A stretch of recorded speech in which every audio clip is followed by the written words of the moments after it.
अस्सलाम वालेकुम, मैं डॉक्टर सारा सफदर के फोरम से मुखातिब हूँ। उम्मीद है आप सब खैरियत से होंगे। आज हम दौराने हमल खारिश होना और जिस्म पर खुजली होना इसके मुतालिक बात करेंगे। बाज़ हामला ख़वातीन ऐसी होती हैं जिनको दौराने हमल जिस्म पे या टांगों पे ख़ारिश या खुजली महसूस होती है, और बाज़ ख़वातीन ऐसी होती हैं जिनको बिलखसूस हाथों के तलवों पे और पाँव के तलवों पे शदीद ख़ारिश होती है, और उस ख़ारिश की नौइयत इतनी ज़्यादा बाज़ दफ़ा हो जाती है कि हामला खातून रात को सो नहीं सकती, और ये एक मेडिकल कंडीशन जिसको हम ऑब्स्टेट्रिक कॉलिस्टेसिस कहते हैं उसकी वजह से होती है। आज मैं थोड़ी सी जो है इस सिलसिले में आपसे बात करूँगी।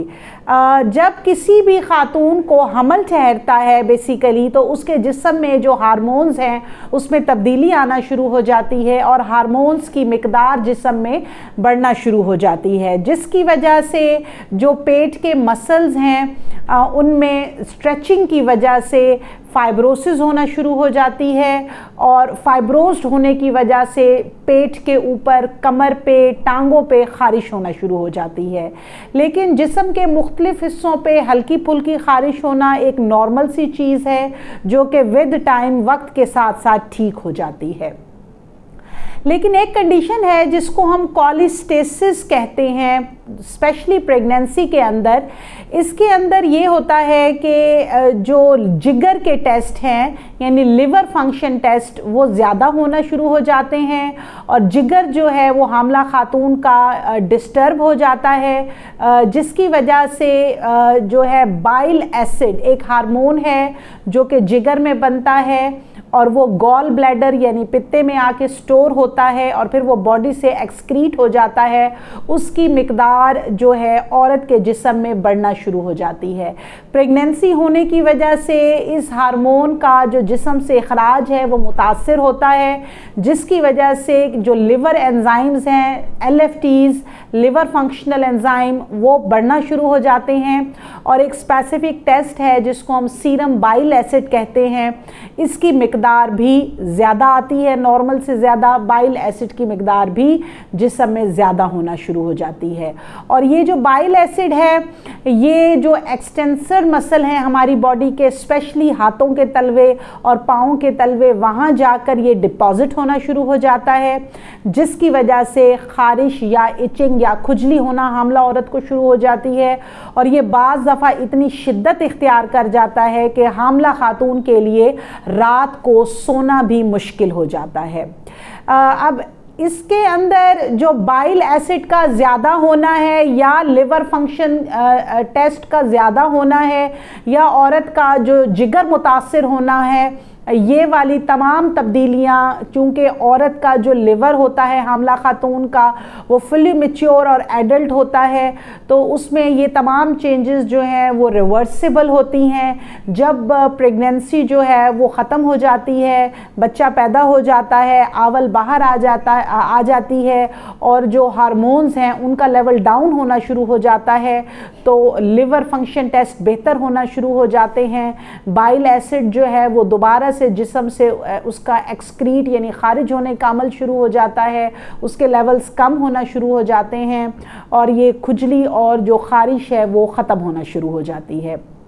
लेकिन अगर यही बाइल एसिड जब इसकी मिकदार बढ़ जाती है, ये खून में ज़्यादा हो जाता है और ये बच्चे तक जाना शुरू हो जाता है, तो ये बच्चे के लिए नुकसानदेह होता है, क्योंकि इससे बच्चे की हार्ट बीट यानी दिल की धड़कन कम होना शुरू हो जाती है। बच्चे की फीटल मूवमेंट यानी बच्चे की हरकत जो माँ खुद महसूस करती है वो कम होना शुरू हो जाती है, और ख़वातीन की ये शिकायत होती है कि जी हमें बच्चे की हरकत पहले की निस्बत कम होना शुरू हो गई है। और इसके साथ साथ बच्चा पेट में पखाना कर देता है, जिसको हम म्यूकोनियम कहते हैं, और ये बच्चे के लिए नुकसानदेह होता है। और अगर बाइल एसिड की मिकदार जिस्म में बहुत ज़्यादा हो जाए तो बाज़ दफ़ा इससे पेट में बच्चे की डेथ भी हो सकती है, जिसको हम इंट्रा यूट्राइन फीटल डेथ कहते हैं।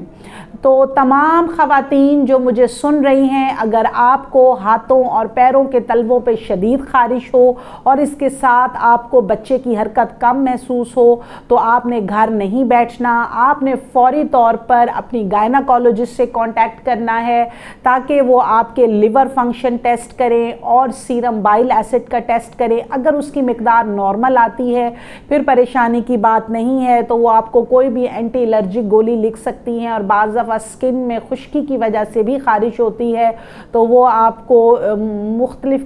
किस्म की मॉइस्चराइज़र क्रीम एडवाइस कर देती हैं या ऑयल का मसाज करने को कहती हैं कि जिस्म के ऊपर आप तेल की मालिश कर लें, जिसकी वजह से आपकी ख़ारिश बेहतर हो जाती है। और लेकिन अगर बाइल एसिड का टेस्ट जो है वो ज़्यादा आता है और लिवर फंक्शन टेस्ट जो हैं वो ज़्यादा आते हैं, तो फिर बाइल एसिड को कम करने वाली अद्वियात जो हैं वो शुरू कराई जाती हैं हामला खातून को। और इसके साथ साथ आयरन और कैल्शियम के सप्लीमेंट्स भी लिखे जाते हैं ताकि इस सपोर्टिव ट्रीटमेंट के साथ जो है वो बाइल एसिड का साथ को कम करने वाली अद्वियात के साथ बाइल एसिड कम होना शुरू हो जाए और लिवर फंक्शन टेस्ट बेहतर होना शुरू हो जाए, ताकि इसका असर बच्चे पे ना पड़े, बच्चे की हरकत मुतासिर ना हो, बच्चा पेट में पखाना ना कर दे या बच्चे को कोई नुकसान ना हो। अगर कोई भी हामला खातून को हम तशख़ीस करते हैं कि उसको ऑब्स्टेट्रिक कॉलिस्टेसिस है, तो ऐसे जो प्रेगनेंसी है उसको हम 9 मंथ कंप्लीट होने तक यानी 40 वीक्स तक नहीं लेके जाते, बल्कि 37 वीक्स में जब उनका 9वां महीना शुरू होता है तो हम फेफड़े को मैच्योर करने वाले टीके पहले लगाते हैं जिसको हम डेक्सा कवर कहते हैं, और उसके बाद हम जो है प्रेगनेंसी को टर्मिनेट करते हैं, खातून की डिलीवरी को प्लान करते हैं, बच्चे की पैदाइश करवा लेते हैं ताकि बच्चे की जो हरकत है, बच्चे की दिल की धड़कन है वो मुतासिर ना हो या बच्चा पेट में मिकोनियम यानी पखाना ना कर दे। तो ऐसी तमाम प्रेगनेंसीज को हम जिनके अंदर बाइल एसिड लेवल ज़्यादा होते हैं, हम 9 मंथ के स्टार्ट पे 37 वीक्स जैसे कंप्लीट होते हैं तो ऐसे बच्चों को हम डिलीवर करा लेते हैं। अब ज़रूरी नहीं है कि अगर किसी खातून को एक प्रेगनेंसी के अंदर ऑब्स्टेट्रिक कॉलिस्टेसिस है तो नेक्स्ट प्रेगनेंसी में भी उसको ये प्रॉब्लम हो, लेकिन बाकी कम्युनिटी के निस्बत, बाकी जो हामला ख़वातीन हैं उनकी निस्बत इनमें चांसेस हैं कि नेक्स्ट प्रेगनेंसी के अंदर भी मुमकिन है कि बाइल एसिड लेवल ज़्यादा हों, लिवर फंक्शन टेस्ट ज़्यादा हों। इसलिए ऐसी तमाम ख़वातीन को चाहिए कि वो अपनी हर प्रेगनेंसी के अंदर प्रॉपर गायनाकोलॉजिस्ट को बुक करवाएं खुद को और अकॉर्डिंगली जो है वो ट्रीटमेंट लें। जैसे ही बच्चा डिलीवर हो जाता है तो हामला खातून के अंदर जो ये हार्मोन के लेवल हैं जिगर के वो नॉर्मल होना शुरू हो जाते हैं और ये ख़ारिश और खुजली की जो प्रॉब्लम है वो ख़त्म होना शुरू हो जाती है।